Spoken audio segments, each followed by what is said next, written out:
Welcome to your midday sport. We begin with news on cricket.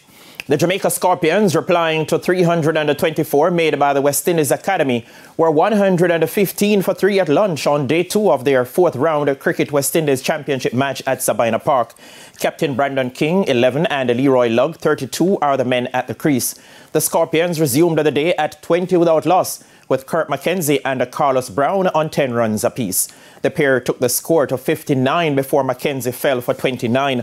Jermaine Blackwood made a duck, and that was followed by Brown, who has so far top scored with 33. Kadeem Alain, 2 for 13, and Joshua James, 1 for 15, are the wicket takers.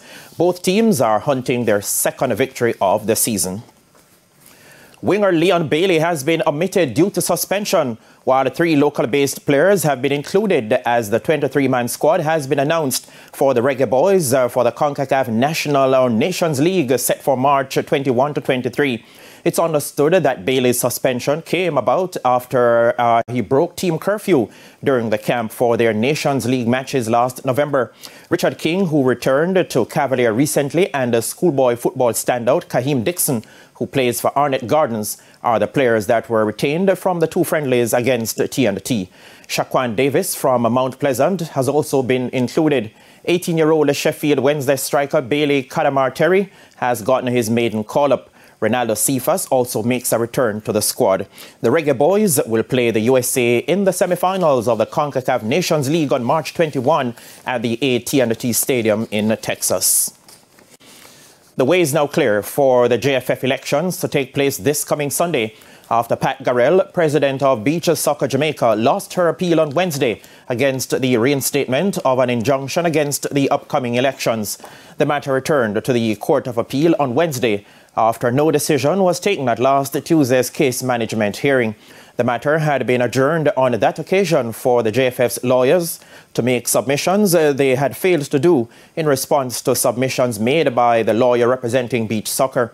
The attorney for the JFF is Casey and Kennedy Sherman. In the favor of the JFF and stated that the appeal is dismissed and costs is awarded to the JFF to be agreed or taxed. In light of this ruling, the JFF will be proceeding with their elections, which are scheduled for March 17, 2024, and we have instructions to pursue all cost orders against Ms. Patricia Garrell. An April 23 hearing to decide who is the legitimate beach representative remains, after which a trial date will be set. Former JFF General Secretary Horace Reid says he's saddened by the death of former Reggae Boys Dr. Charlie Roberts, who passed away on Tuesday. Dr. Roberts collapsed while playing a game of squash 3 weeks ago and went into a coma from which he did not recover. Many would remember Dr. Roberts during the Reggae Boys campaign for the 1998 World Cup, as he was an ever-present figure throughout and beyond the campaign.